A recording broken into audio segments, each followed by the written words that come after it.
Greetings and welcome to another episode of the midierror Meets podcast, where we speak to all sorts of people who work in sound and music. On the show this time we've got Plugin Guru, who is a man who's been surrounded by music his whole life. He grew up playing a number of instruments. He worked in music stores in the early part of his career. He worked at a place called Midi City, which we talked about. And he's got his own software, a software called Unify, which brings together all your VST plugins into one space, unifies them, saves them all as presets. And it's magic. It really is amazing. You can donate to the podcast if you like. There are a number of ways you can donate. If you don't want to donate, you can buy some of my products, for example, buy the things I sell. I do all this stuff completely by myself, all the promotion, all the artwork, all the editing, everything I do by myself. So any support is gratefully received. And let's get on with the show though. The first question I asked John was about his musical beginnings. Oh, Lordy. My mom was a music teacher, and so at age 4 I was in Yamaha music school, having ear training and learning already and appreciating, melody and rhythm. So I can remember a little bit about some of that joy of discovery really young. I remember lots of lessons. I used to all through my teenage years take electone organ lessons, so like learning chords and progressions and all sorts of interesting things, playing in band. Started when I was young on trumpet, then I played French horn, and I learned piano in the jazz band, and I sang in choir, all over the place. So I learned saxophone in a summer one year, went to a summer school and played saxophone in a jazz band. Great, man. That's a smorgasbord of musical experience. Yeah. Early on. Yeah. Well, I was surrounded by music my whole life, and very supportive parents. So, what sort of music were your parents into? What were they listening to? What were they surrounding you with musically? Well, they were very religious, so they were more on that type of Amy Grant, Keith Green. So you want to go back to Egypt, where it's warm and secure. But I grew up listening to The Police and Elton John, and Saga was a huge part of my life, a Canadian band that was very progressive. Peter Gabriel. It was one of these things where, because of, I would go to some sort of a summer school that was church sponsored, and there'd be someone there and get all fired up and go home and burn your CDs and cassettes, start all over again. So that actually happened a couple times along the way too. So, Great. But yeah, I was open to all types of music, and especially I kind of enjoyed keyboard oriented. Benny and the Jets. My first album that I received that I bought, I had to special order the 45 to Rufus Chaka Khan's "Tell Me Something Good." Mm-hmm. That's like the most badass groove yet ever recorded. It's just the best. Nice, man. I'll have to check that one out. It's not one I'm familiar with. But Tell me something good. Wah, wah. Tell me that you like it. Yeah. Tell me something good. And then Chaka Khan goes, wow. She just sings it. I mean, God, I wore that record out. And then when I was I went to a Christian college for my first year, and I met a girl on the other side of the state of Oregon. And so I would drive in this little Datsun B210 from one side of Oregon to the other to see her for a couple days before I had to come back. And the Datsun B210 I bought in Boise came with a Def Leppard cassette in it. Nice. And that's like the only cassette I had for a long time. I just wore that cassette out playing Pyromania. So, I love AC/DC, Stone Temple Pilots. I love everythling. There's very little music that I don't connect to and find something to hang on to that I can, enjoy.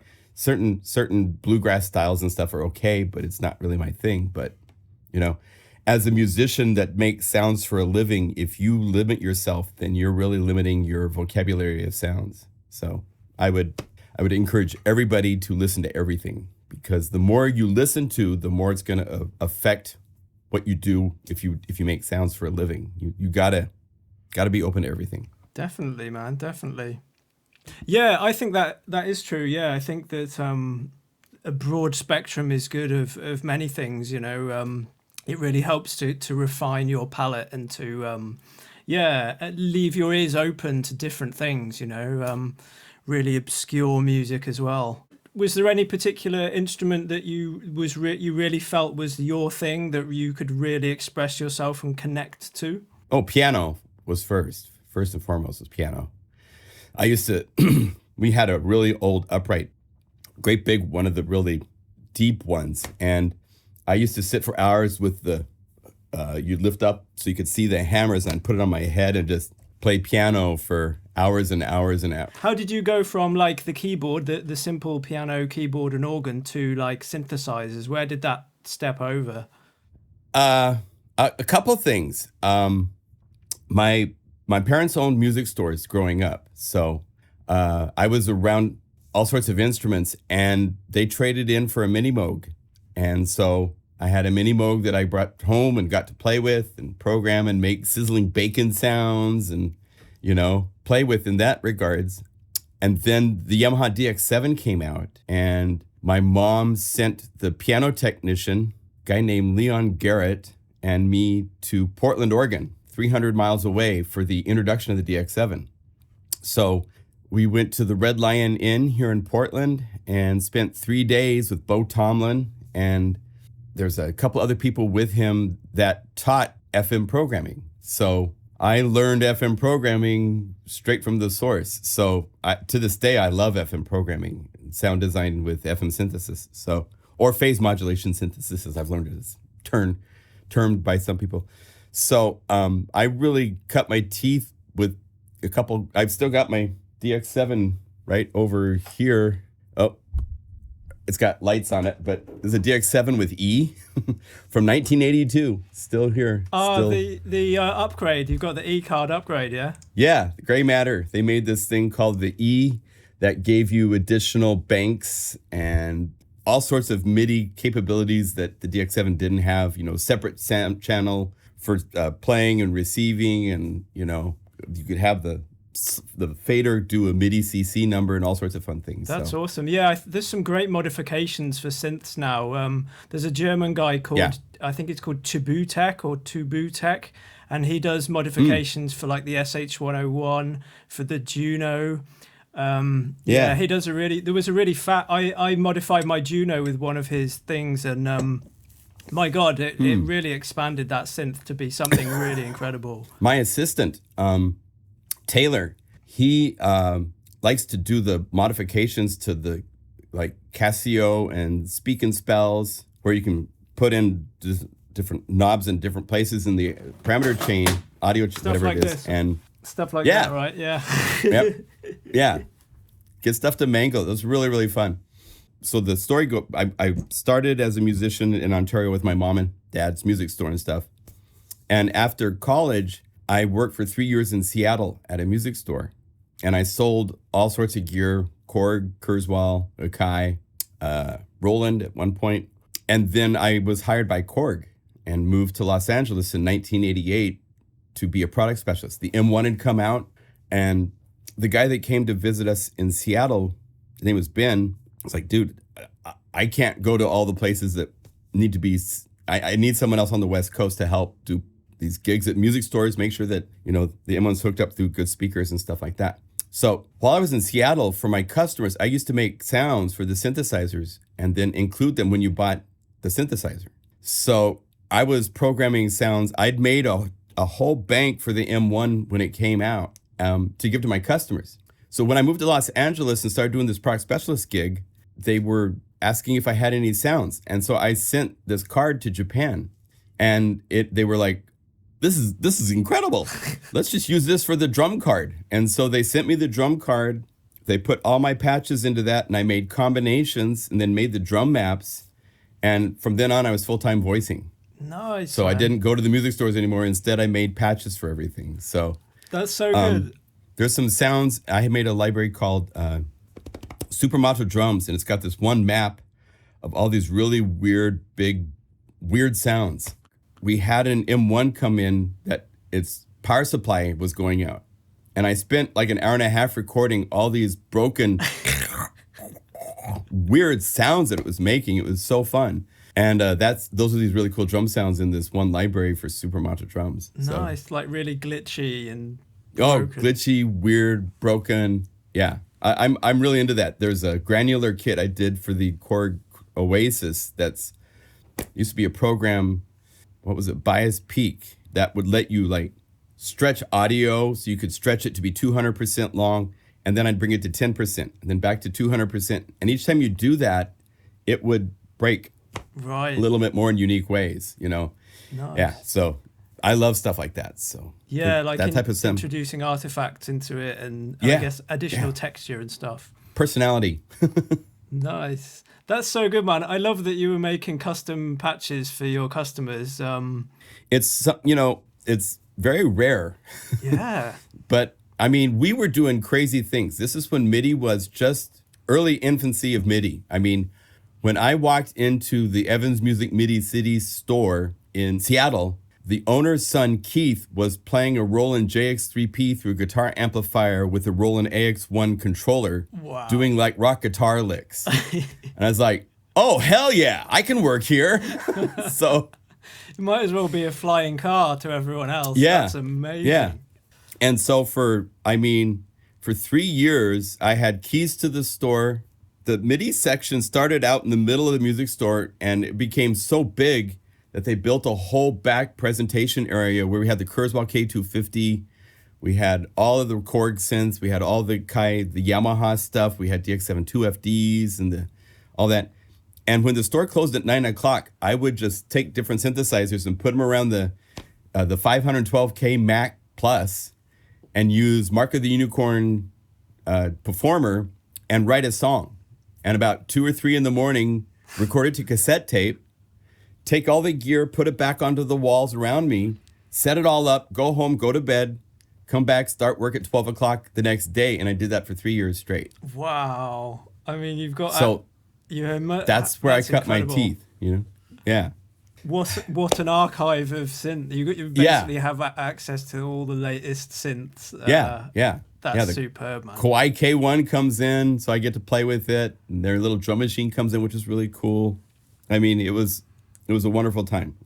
Didn't date girls. I had no interest in girls at that time whatsoever. So, it was just all about sound and music. And so I've still got the cassette tapes downstairs from 30 years ago. So wow, that's pretty fun. That's cool, man. That's really, really nice. And amazing also that you had the introduction of learning how to program FM from the people who were doing it back then. I mean, yeah. Bo Tallman was a friend of mine for many years, and then he got out of programming. He got kind of burned because, his DX7 sounds were in everybody's DX7 without paying him for it, right? So it is like one of the early, boom, you release a library, you think you're going to make some money on it, and you sell 3 copies, and everybody else gets it for free. It's like, Eric tells this story, Eric Persing from Spectrasonics, Heart of Asia, best-selling library in China, sold 2 copies or something like that, So it happens. But finally, with Unify, we actually are able to license and protect patches, do things so that it's locked until you have a license number to unlock the libraries. So I can make a library for any plugin. If it's patches are called up in Unify, we have the choice. We can make it unprotected, then it's just files but I can also protect my work finally. So it's been very nice because I've gone to many eBay sites and sent cease and desist letters because every library was available for $15.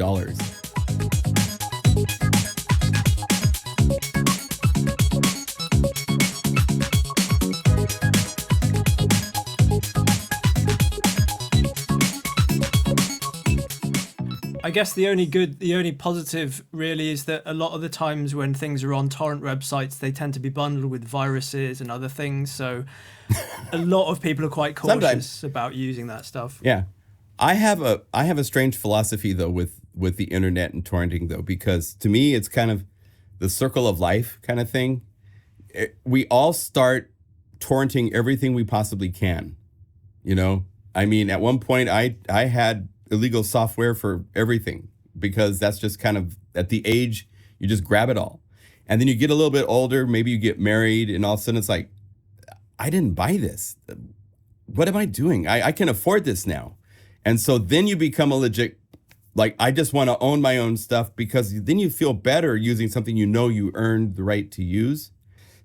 But when you're young, you kind of go through this first part of the phase, and then you become, you know, responsible. I mean, I've had a website for 10 years and sold thousands and thousands of libraries. And it's one of those things where, yeah, there are people that will torrent it, but there's a whole lot of people that won't. And so I've been able to survive and be full-time making patches since 2009, because there are a lot of honorable, legit people out there that love to pay for, especially when I do the videos and I show how much it works, how much work it takes to create this. It's not just something that happens overnight. That takes a while to get it together and set everything in motion and make MIDI files for each of the parts you're hearing. And it's I just want to remember, just say while I remember that I think there is talking about DX7 collections of sounds, I think there is a Brian Eno collection of DX7 sounds somewhere.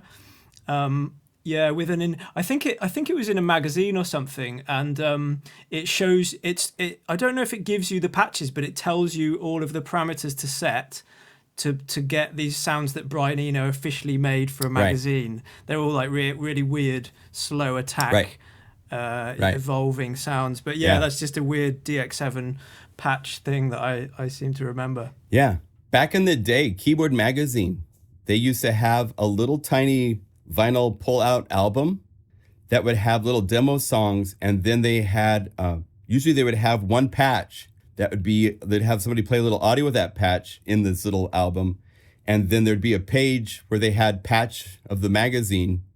And I used to have a little book, I've got it somewhere in my storage, of hundreds of patches that people had put up on different this is before the internet, so it was just in magazines and stuff like that. So amazing. Yeah, it used to be that we did this thing when I worked in Seattle, going to high schools and teaching MIDI to high school kids. And there'd be a whole assembly, the whole class would be there, and we would have a computer system with a mixer and a bunch of gear, and we'd have somebody come up and go, hi, and then I'd play Joy Zoo's Desire of Man with their voice, with a sequence behind me, And I had made my own snapshots of the mixer. For each song had to be set certain way for all the channels and everything. And it's just like, sometimes I'd forget something. And so you'd have something really loud or something. I think that is the most fun thing that we, whenever anyone samples their voice, to have it pitched around up and down on the keyboard. Like the first time you ever hear that with something you've just said is like the most fun time ever. Yeah. It's just crazy. Oh, and seeing a whole assembly of high school kids' eyes go, is just wonderful stuff. So it was really a wonderful music store that had really, I did a synthesizer programming class every Thursday night. So if you bought a synthesizer from me, you could come to the synthesizer programming class, teach about oscillators, envelopes, LFOs, how to get the most out of your AX1 or whatever synthesizer you bought, so. That's amazing, man. Like that would be such a great service for people to offer now. There are music stores here in England where they occasionally have like a synth expert come and do the Moog demo, and they demo the Moog stuff or stuff like that. But yeah, what you were offering there every Thursday night synth class, like it's brilliant, man. Well, I do a live stream every Saturday. So every Saturday for 90 minutes, I host a live stream on YouTube, where at this point we're getting up to almost like 1,400 people are watching through the course of time of the live stream, while we show how to program specific synthesizers, how we do things in Unify. I find free libraries, and I have my eye on different, so I'll say, hey, there's this really cool, here's like a cool one that recently came out was Spitfire Audio Christian. He's got the Piano Book series, and he just released his what's called the Family Grand, where he sampled his piano in his house with like a $15,000 binaural headset from Sennheiser. So it's binaural audio grand piano. Wow. And so it's free. You can go download That's it for incredible. free. Yeah, So- I do. I love what Spitfire Audio are doing, and Christian does really good, really engaging YouTube videos. Yes. I do like Yeah. his. And I mean, your work was recommended to me by a number of really highly respected and successful producers. So Wonderful. I think I really enjoyed watching your content and seeing the depth that you thank go you. into. Yeah, we can get deep. I have to be careful because it's very easy to, you ask me a question and I'll go, who knows where I'm going to go with the question sometimes. So it happens in a live stream where it's like, how do you do this? And all of a sudden we're like taking MIDI files and having them play animal sounds. So, it's like. Well, it seems thank you. like the logical progression for you to go from programming and playing synths to then, putting out your own software. Yeah. So you said you started for Korg in 1988. Yes. Yeah. And so, how did you go into that sort of, like, what made you want to start making your own program or your own software? Well, it was survival, actually, because I have 40 libraries for Omnisphere. And the first one sold thousands of copies because there was no competition. And at this point now, a lot of musicians are realizing that there's real money in making content, far more money than there is being an artist. Absolutely. There's so hard to squeeze even a few dollars out of the onion that is the music business. It's sad, really. Yeah, it's strange. But if you make content, there's all sorts of bedroom producers. A lot of my customers are people that just come home from work and they just want to sit down and have something to play, something that makes them feel good, something that lets them not have to think about work, And so more and more people are making patches and content. And so Omnisphere libraries went from being like very few people doing that to where everybody is doing it. Right. Or enough is doing it to where now people are like, well, I'll sell it for $19. And, they make, depending on where you live and how old you are, what you need to live on is different, right? So what I need to survive is far more than what somebody just starting in the business in a little apartment in some town needs to survive. Yeah, if so they're still living with their parents. $19 and you sell 19 copies of $19 and you sell 100 copies, that's $1,900. That might be more than you make going and working somewhere, right? So, so it became a lot more competitive, and it's like, okay, well, I've made 80 libraries at this point for all sorts of software plugins on my website you can buy. And I make a video, I show something, and everybody goes, I'm buying that plugin. And so all these customers, they buy my $40 library and they go buy a $400 plugin. Right. And it's like, okay, like this, I'm showing what you can do with the BBC Symphony Orchestra, and I'm showing how the Discover version you can get for $50, and it's incredible what you get for an orchestra. But the difference between that and their $449 version is really noticeable. Very easy to show someone in the video, and everybody goes, oh, I'm buying that. So they're buying a $59 library from me, but they're going to Spitfire Audio and still spending, $449 for the plugins. But I decided I wanted to get into making plugins. And the real difficult thing is you really don't get chances to make mistakes. And you can't just make, here's my 2-oscillator analog synthesizer with, I kind of was inspired by the Roland SH101, and you can't do that and have it be your first synth and have success. Yeah. It's been done, and you have to get really pretty deep and have a whole world to work with, right? But I looked at our business and I was like, it's 2020. People give away plugins for free all the time. We all have too many plugins. What would be kind of fun? And I thought I need a place to play with all the plugins. A place that they can all be loaded. You can layer them, you can stack them, do things that you can't do anywhere else. And so we made Unify. It's all fortuitous timing. I'm a big believer in speaking what you want, and the universe will hear and help put things that will make that happen. Absolutely. And I said, I want to make my own software. And at about that time, I was doing videos on YouTube, and the keyboard, a big part of doing videos is people seeing the keys that you're playing so that they know what you're playing, right? Well, Logic had a bug and their keyboard stopped working. So I couldn't use it across the screen so people could see what chords I'm playing, and they like to see what's going on. So this programmer from Canada named Shane Dunn, he wrote and said, hey, I see the keyboard broke and I really like to see what keys you're playing. So I made this MIDI effect called Show MIDI. And so I started using that. I'm like, can I release that for free on my website? It's like, sure. Wow. So we put the Plugin Guru logo on it. It lets you see all the notes you play. And then, it's all just organically happening, right? Airwave introduced a new library for Omnisphere that uses 4 MIDI CCs to control components of the sound instead of just one. Wow.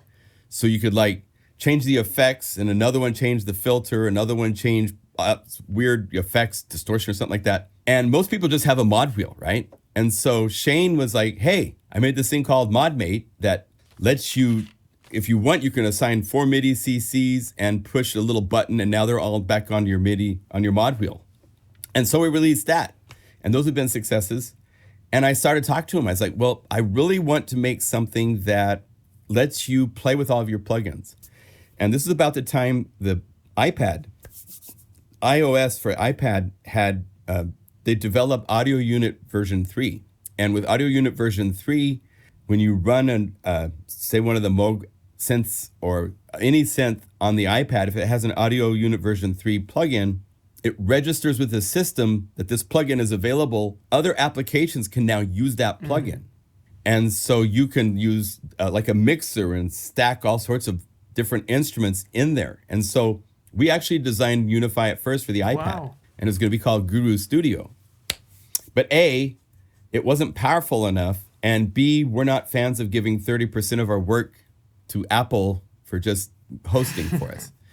And so I was like, I wish I could do this on my Mac, because the whole idea, plugins, Logic uses audio units, Cubase uses VST, the whole idea of one plugin being able to load all of them. I was like, I wish that could happen. And Shane's like, oh, I have it already happening. Wow. I'm like, what? He goes, yeah. He goes, show me the design of what you want. And so I designed the interface of Unify, but I wanted it to be flow-wise, and then he built it. Wow. And then we've, for the last 2.5 years, been creating and refining it. At this point, it loads VST audio unit, VST3 plugins. You can layer them. Each can have its own key range, its own velocity range. What's really crazy, though, that I'm super proud of, is Unify can load itself as a plugin into itself. Right. Well. It's a cool plugin to release because it does stuff nothing else can do.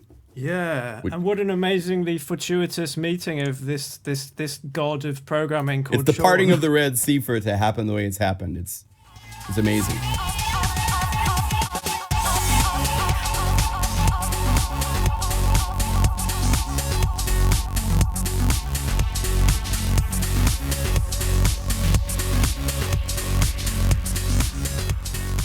It reminds me a little bit. I used to have an Ensoniq keyboard called a TS12, and that had, I think it was only 2 or 3 layers, but you could layer strings with piano sounds, and it was amazing. It sounded so good to just put those two together, and I think what you're doing piano with strings Unify is magical. Really taking that to next level. It's a bit like what's the thing they say in Lord of the Rings, like one ring to rule them all. This is like. Well, that's my theory. That's what I call Unify. It's one ring to combine them. I don't think rule them all, because we're not a monarchy here, but I call it a doggy park for plugins. If I want, we've unified 10 different plugins, all their factory patches. So you can call it Plasmonic, this cool new synth from Brian Clevenger. And you can combine that with a patch from Zebra, from the library for Zebra that I've released in Unify format. All of these plugins, any patch that you save, you can load as a layer, up to 24 layers Each layer is on its own CPU thread, so it works super well with computers to be super powerfully efficient. This is like something that really lets you take your creativity wherever you want without walls or limits. I'm not committed to any specific company, so any plugin you save in a patch can seamlessly load into a layer. And it doesn't matter what plugin it is. We're working on AAX support, so then people using Pro Tools can have access to Unify and the VST audio unit worlds as well, stuff like that. So it's very liberating to be free of constraints. I mean, when I push a button on Core Station to load up like this one BPM org patch, and it loads 24 plugins in about 5 seconds. It still to this day just blows me away that it works, Yeah, imagine visiting yourself in the music store in the Midi City when you were working there and say, hey, in a few years' time, I'm going to have this thing which can put it all in a computer, 24 instruments from different companies. Yes. You save the patches together, you layer them together. We're like, you're nuts. What are you talking about? Yeah, so I mean, it's so feature rich. It's so feature rich, and there's so much depth to it that we are really not going to cover like everything that it can do. Because even just watching one or two of your videos, you can see the thought that's gone into the design of it, the UI, the user interface. But essentially, as I understand it, you can mix VST plugins, AUs. Right. It can be standalone. It can run as a VST itself in your DAW. Yeah, I love it as standalone. So you don't need to be. There are a couple of nice things. In standalone, the patches have their own tempo, and then you spin a knob on the macro control. We have real-time controls that let you control any parameter of any plugin. And it was one called Variations that changes all the MIDI files to be different MIDI files. And next to it's another knob that says loop or one shot. So loop, it just loops. If you set it to one shot, it's a one shot. No, that's incredible. And is it keeping them within a scale, within a key as well? That's well, really it doesn't change the modes. Like if you're playing a minor key, it doesn't like flat the thirds and so forth. We don't have that intelligence in it at this point, but I'd like to do that at some point in the future. We actually have some stabs in that direction where playing different chords, it will recognize and trigger it to play specific MIDI files. Nice. So it's getting there. Yeah, that will be really cool when you can do that. But like what you can do inside it is also you've got sort of MIDI units which you can link together with the audio, can't you? Right. Yeah, MIDI box is what we call our MIDI player. And like this is strings in 7/8. And then we have a pattern knob that if I spin the parameter knob pattern, it changes the MIDI file. And there's 5 different MIDI files. It could be 100 MIDI files. It's super powerfully fun. So it can do drum grooves, it can do this stuff. Combo box, Combo box is like everything. You can audio effects, MIDI effects, and instruments all in one plugin for one layer. So you can get to where you have parallel effects, or maybe it takes 3 different sounds to make the one piano sound you want. Instead of it being 3 layers of Unify, it can just be 1 layer if you want. So. Oh, and you can duplicate the MIDI. Yeah.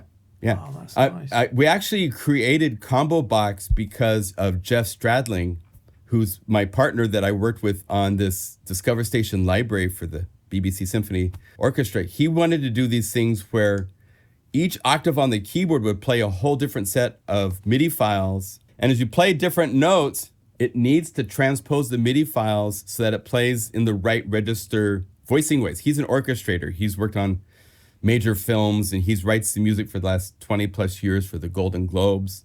Wow. And he's like, I need to be able to, like, for this range, transpose the MIDI file down an octave so that it stays in the cello range so it doesn't get to the higher notes, because we don't do that when we're orchestrating these types of passages.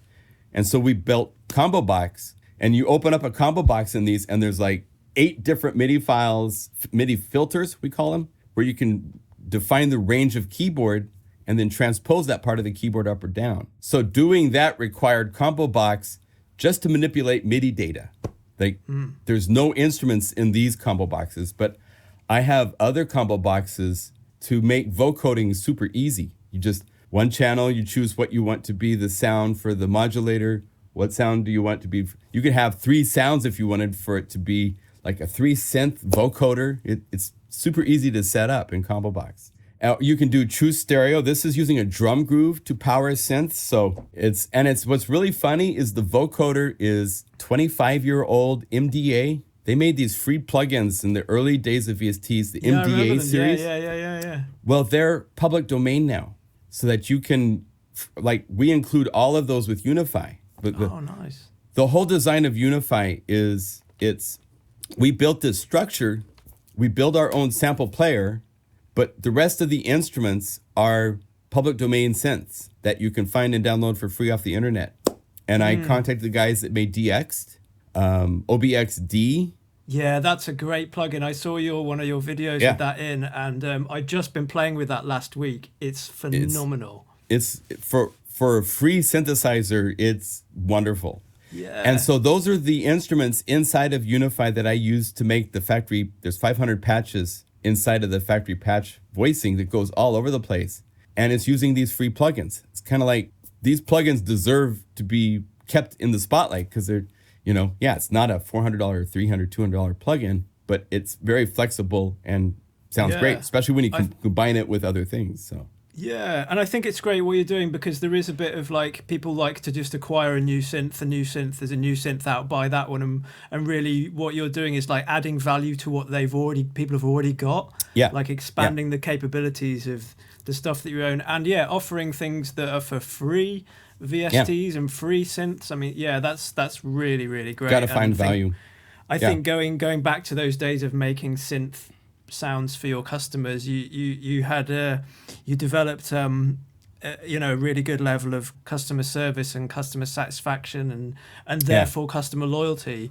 So No, I'm blessed. The number of customers I have that have bought all 80 libraries is just blows my mind. Wow. It really does. It's just, I appreciate everybody that's a customer of mine because they're bringing a part of me along on their journey. So it's an honor. It's really fun.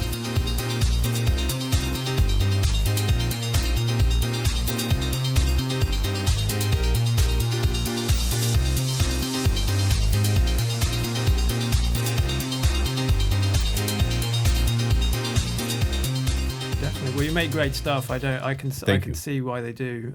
Thank you. You do also have a guy called Airwave that works for you. Yes. Laurent. Sorry? His name's Laurent Verones. He lives in Belgium. Right. I've got some of his records, I think, from a long time ago. So I recognized the name. I was like, no way, it's Airwave. I remember that guy. Yeah. He's super talented. He thinks outside of the box. The idea of loading Unify as a plugin into itself is something he did for his library. He made a library for Unify using Serum. Only Serum to do complete, full-on techno trance album level productions. I mean, I heard a few examples on one of your videos. It was phenomenal. It's like hearing like classic records. Yes. And so he's the one that started with the whole Unify into Unify for some of his patches. Because it was actually calling up the Unify plugin, and we made it now where it does it internally. It's not even looking to the outside plugin. It just, when you call it Unify as a plugin, it's internal, so it doesn't have to have the external plugin installed. It's all self-contained now. But he's the one that started that. He did a library for Omnisphere, which is one of the best sellers I've released, where it's just incredible use of Omnisphere. And that was, almost 7 years ago they released that. Right, yeah. Wonderful it's person. Phenomenally talented. And he's a sweet guy. There was a couple of examples that you played and they were literally like, I remember the track that it's sort of sounding like, but it wasn't like it sounded like it. It was unbelievable production quality. It was like it's a mastered version of that track. Yeah. Really nice. That was probably really some of the multis for one of the early, for Airwave. He's done 3 volumes for Omnisphere, and they're really, really, really, really deep. Yeah. I've actually sat and studied them at times to get ideas, because he comes up with ideas. He will use some of the bit quantized just a little bit to make like room ambience on a kick. Instead of it being distorted, it's just a little bit to give it like the sound of like it just air, you know? It's all sorts of cool ideas that's like, oh, I hadn't thought about that. So. Yeah, there's loads of weird production tips. I mean, there's something called a halo that people do where it's like a bit of delay, like a bit a delay of a snare, and they call it a halo. So they got the snare sound and then the halo after it, which it was sort of a similar sort of cool idea. Yeah, phenomenally talented. I mean, you all are. I mean, how many people are working on Unify? Like, what sort of team have you got? There's a good handful of different, probably 5 or 6 different people working on different libraries. We're working, Vital's a new synth that came out not that long ago. It's really a free synth that's got a really unique interface. It's probably the best cutting edge user interface I have seen in a synth. And so I'm working with someone named Saif Samir, who lives in Kuwait, actually Baghdad, I think. And he lived in the States for a while. He's a wonderful, super talented person. And so we're working on a library both for Vital, and then also there'll be a Unify component. A guy called Matt made Vital, made it Matt Tyler or something like that? He also made one called Helm. Matt Tytel, yeah. Yeah, so tremendously talented. I was playing with Vital only a week or so ago. I was looking at some free synths for a website to do a write-up on the best free synths, and Vital was in there, and OBXD was also in there. So it's funny that I've been able to prepare and listen to these things that people are making patches with. That's great. Brilliant. We have a whole library of just insane. We have probably over 120 patches so far, and now we're going and focusing on what we're going to do inside of Unify. We've got some unique drum kits and stuff like that, but I liked your the video that you did when you were using Break Tweaker and showing people that you can use your sound libraries with the Break Tweaker patterns using Serum drums from Airwaves library. Yeah, really, it all works. You can take patches from any library. It's fun. We've got a handful of people now, developers for 0G, are converting some of their contact libraries into Unify format. Oh, they have a cinematic library with 900 patches, and to be able to right-click and layer 12 of those to make a really cool, huge cinematic sound really quickly is really liberating. So yeah, 0G did a lot of the classic sample packs. I remember people saying like, you got to get this 0G one from 1992 because they were some real classic stuff. Do you remember the days when samples were on CDs, when you could go to the shop and? Yeah. Well, I started with selling CD-ROMs of my first library that I released commercially was Skippy's Big Bad Beats, which is a drum loop library that was released through Ilio, and they are now my partner with Unify. They distribute to music stores to help me get into other places beyond my website. I sell at my website. If you buy Unify anywhere else, it's through my partner Ilio. Oh, and so I've been working with them for 30 years, 25, 30 years. So Big Bad Beats, in fact, a friend of mine just sent me a picture of his Big Bad Beat Akai CD-ROM, still in its little case that went into the CD-ROM drive slots. So it's pretty funny. Wow, what did you use to make Big Bad Beats? What sort of gear? Oh, lordy. That's 2000. Everything was recorded to a Tascam 3700 DAT machine. And I use Logic, all sorts of different plugins and sample hardware instruments as well. And the concept was to make a groove that was a composite of a whole lot of different parts that I could then mute certain parts out to make smaller mixes and breakdowns and stuff like that. So, you've got the whole mix, but then you have smaller variations of that same mix, so you could play in a song going from one, you need the big mix in the chorus, but when you get to the verse, drop all the weird cool stuff just to have a main groove going or something like that. Yeah. So, God, I can't remember the specific names of the plugins. Some version of Contact was around then. I use Absynth at times. A lot of them were started in Reason as the groove to start the groove and get something going. And then I would bring that audio file into Logic and then add a whole bunch of stuff to it. All sorts of fun experimental ways to... Yeah, I used to love the redrum in Reason because it was essentially like a hardware sequencer in software. You got your step sequencer and you could like roll your cursor along it to fill up all of the beats. So it's really quick to just throw things together. You also had like start point automation. You could automate the start point of the of your hi-hats just very to powerful. like make it like chip away. Yeah, I can understand that, man. Yeah, the redrum was brilliant. I wish there was like a hardware redrum, you know.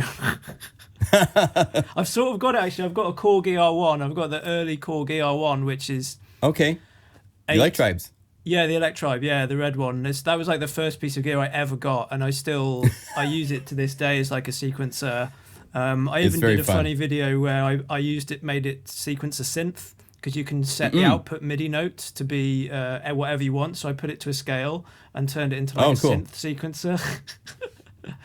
Yep. I did similar things in the 80s when Yamaha brought out the DX7. They brought out a drum machine called the RX11. Right. Which had pads. And I would set the pads to different notes and then connect it to the DX7. And it'd play weird notes, but it'd be cool, you know? It'd be like, you could like set it to be some sort of, it's like, there's a hip hop track that came out that's really big where someone took a drum groove and have it play on the piano. Right, yeah. And so it sounds really bad, but all they did is they just duplicated the track and kept it on the default piano. And someone went, dude, that's dope. So they kept it, you know? So yeah, I think those levels of ingenuity and experimentation are like what's required. And those are the fun bits, aren't they? Just plugging something into something else and seeing what happens. Happy accidents. Definitely, man. Definitely. You did also release a library for Absynth, or did you work on Absynth? Mm-hmm. Yeah. Well, gosh. So Absynth was one of the first software synths to come out. And I bought it and was blown away. And I made patches for it. And then I emailed Brian and I said, I love your synth. This is incredible. I made all these patches and there's cool horn, electric piano, soft pads. He put them all in the factory voicing. Yeah, that's brilliant. So I had patches in the first release of Absynth.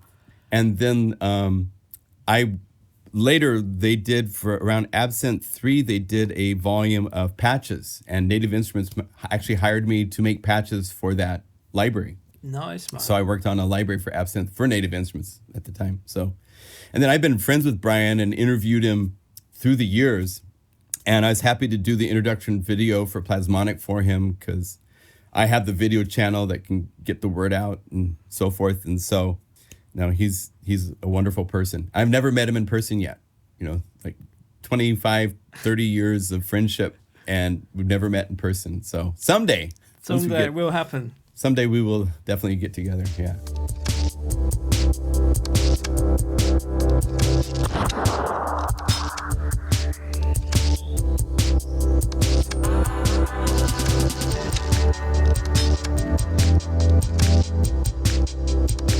Excellent. Well, yeah, that's phenomenal to have worked and released the factory content for Absynth. I think for me, some of it. I mean, he had factory content. He just added my stuff at the end, which was cool. So I just added more to it. Yeah. Obviously, the quality was there for him to go, put that with my product. It's amazing. It's very fun. Yeah, I love Absynth. I think that's what really got me into realizing that software was also was equally as good as, if not better than.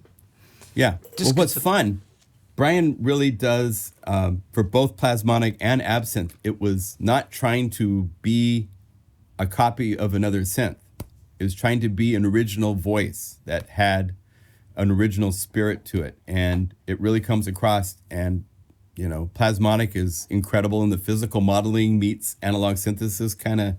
You can get some sounds out of it that are just really, really cool. And Absynth, you could get this level of organic warmth, and having a wave shaper after each oscillator gave it all sorts of really cool, interesting sonic territory you could play with. And it still has the most powerful envelopes of any synthesizer ever released. There's not another synthesizer on the planet that has where you can modulate every segment of a multi-segment envelope with different parameters in real time. You can like have a slider. I made like techno patterns where these points were on this slider and these points were on this slider. So you could like go like this to change the envelope from being an up pulse to being a downbeat pulse. Right. I mean, there's nothing you can go to right now that can do that, you know? So that's cool, yeah. To this day. I mean, you're right about it being organic. It's sort of, even in the way it looked, it was a bit of like, it looked a bit alien. It looked like something from another planet had just flown in. Yeah. And then when you could load your own samples into it, that really was spectacular. You could do sample. Like granular. Yeah. Little granular. One things. sample. It's like Omnisphere. You can have one sample.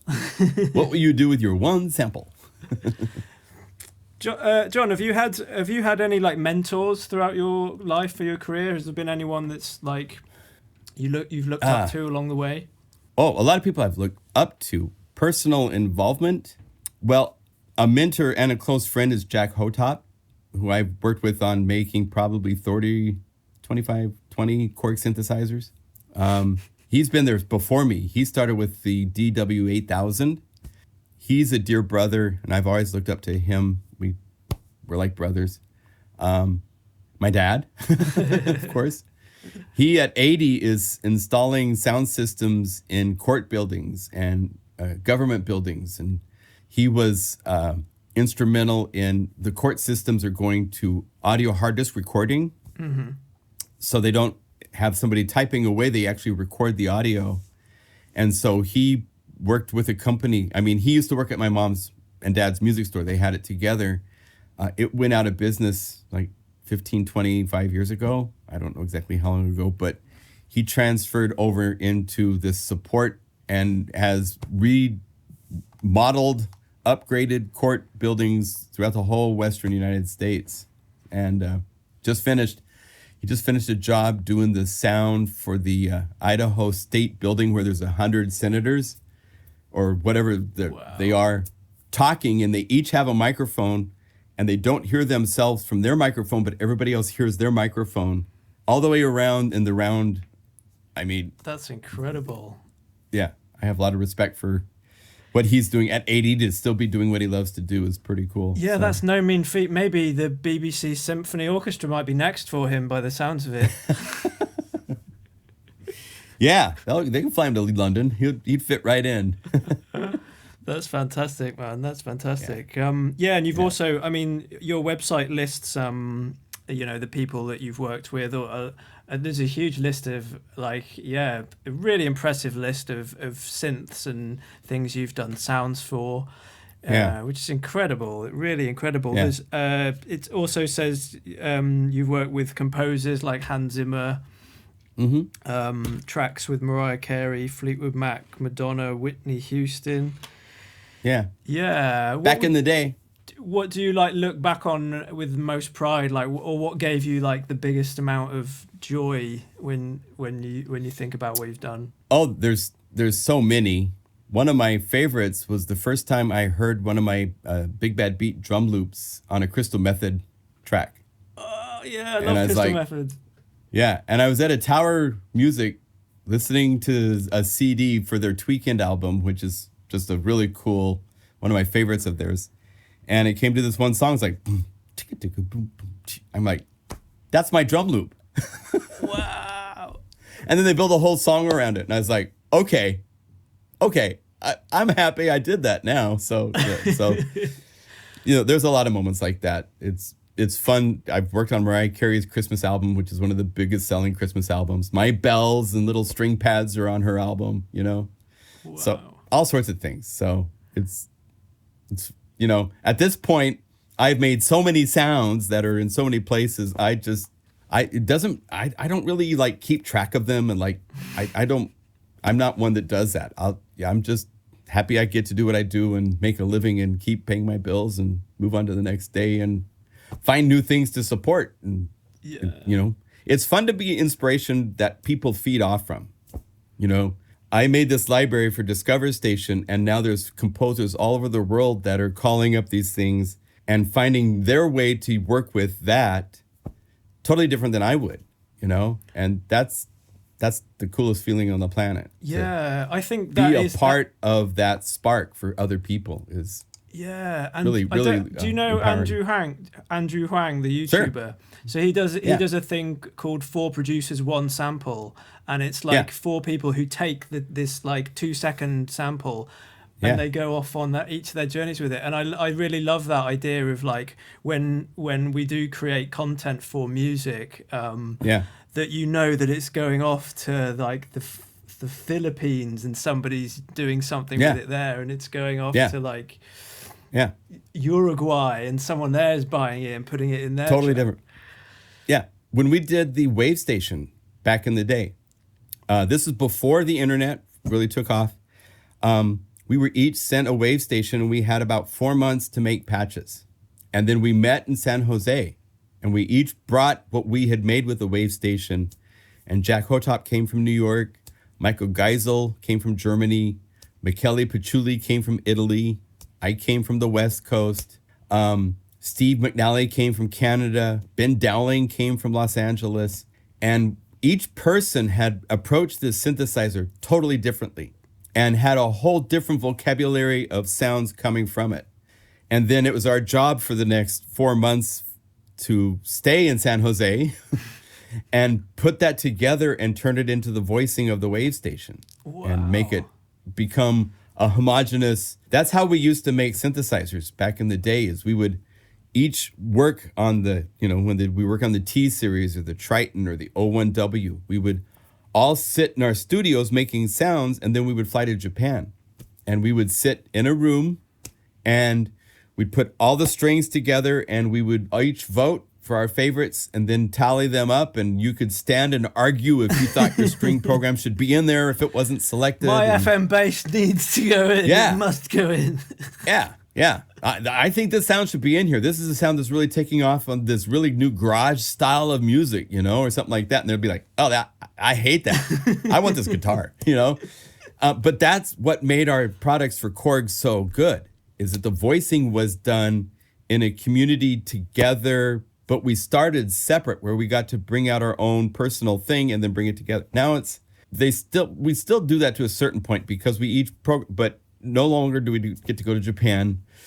It's all by, Google spreadsheets and votes, and, somebody tallies them and goes from there. But it was more fun when we got together in Japan. Yeah, I can a synth would take 3 or 4 meetings, so. I would it would be so good to be a fly on the wall in those collections of super talented, creators who crazy. are you're obviously supporting each other, and you're going, wow, you made that sound. How did you do that? What did you do with the modulation section there? What's going on? That must have been, a really valuable part really of the exciting. development of the synth as well. Yeah, and it's like, who will have the spark that is what will be the grand piano, And so you play everybody's pianos, and everyone plays differently, and you'd find the one, and then everybody would fine tune it. That decay, I think 77 on the decay is a little better than 75. No, 76. Okay. I'm cool 76, That's amazing. It was really cool experiences. So, there's all sorts of levels of, your personal voice can be expressed in a synthesizer. It can be expressed with your music. Any art form, if you learn your tools. That's one reason why I love the videos that I make. I love to share everything I know, because my whole philosophy is this. If you had the 7 most talented architects in the world, and they all had these skills, knew everything that there is to know about building a building, and you had them build a building for a 1 square plot, all 7 would look different. They would not be the same building, not even close. So, but they would be incredible buildings. So I want as much of my knowledge to be shared to help other people know what to do and how to, the tools, so they can further, it just makes their personal voice that much stronger to know what they're doing, Definitely. And it's the whole human race is one and the planet really is one unified thing, isn't it? And we can help lift each other up in this world, can't we, Yeah. Let's unify. Hey! It's real funny with this being the political season and, you know, the elections over and stuff, but Unify and Unity have been big words. It's really like, I'm like, oh, I'm so glad I named this Unify. Yeah, you did it right. You did the good thing. It's been the right name. It's been the right theme for what we need to do as a world, you know? So great, man. Well, I honestly do think that translates. I mean, even the fact that you're having different plugins working together is like, yeah, I mean, there's that philosophy running through it, man. We have to all work together. Omnisphere has to work with Serum, you know? Come on. We can drop our differences. It's not that big of a difference, you know? We're all in the same boat, so why do you want to try to sink the boat? Because you're in it too. You know? Exactly. Great. Well, yeah, it's been fantastic to talk to you, John. Really, really enjoyed Pleasure. it. Thank you. I'm really impressed. What are you? Do you have anything upcoming for Unify? Is there anything that's many bubbling for it? many things. You know, we have long-term goals of where we want to go.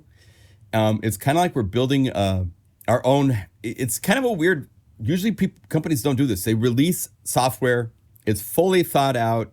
If they do updates, it's to like fix it to work with new operating system updates, but it doesn't change.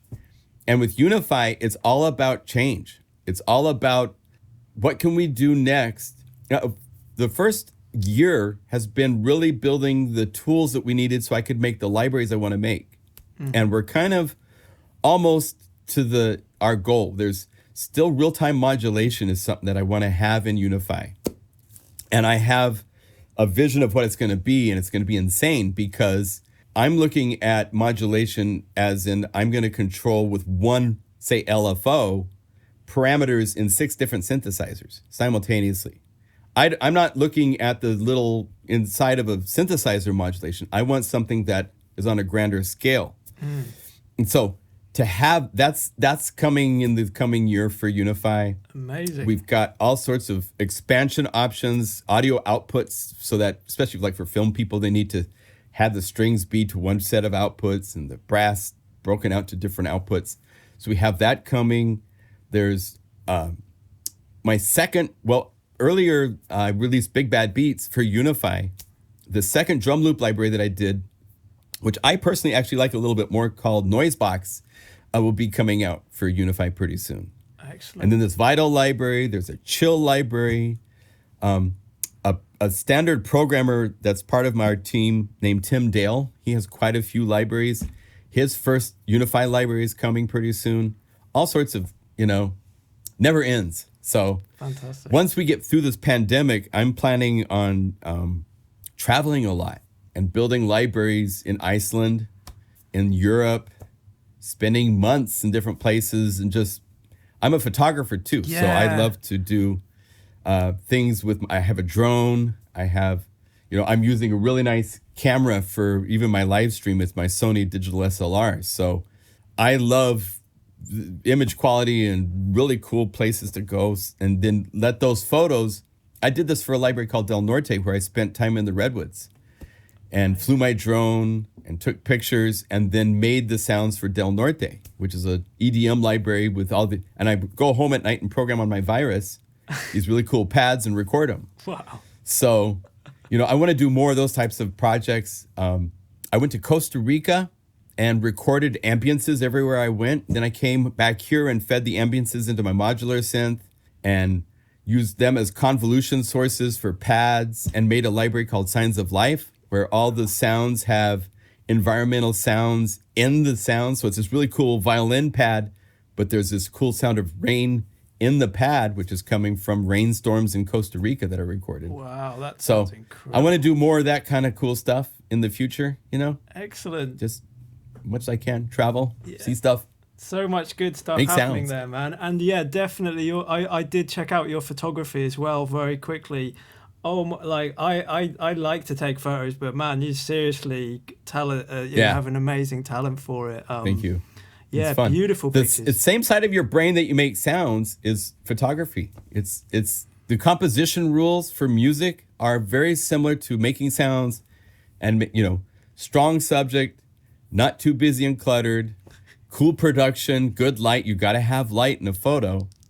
You have to have the right sonic treatment for a song. The rules are very, very it's really interesting to see the similarities for different arts that follow the similar conventions for when it's successful. I think that's true. Yeah, I sometimes do that a little bit when I'm painting. I sort of see parallels between making music and go, oh my god, yeah, that rule works. Yeah, very much so. Amazing, it's man. very fun Well, to think of it that way. I really hope the Crystal Method get to hear your noise box and your Big Bad Beats too, and they go on the next album that they make. Right. They haven't released anything lately. They got to get back in it. So yeah, great, man. Well, got to keep being creative. Thank you so much for speaking to me. It's been really nice. My pleasure, I really Chris. appreciate your time. It's been fun. Thank you. Oh, what a great guy John is.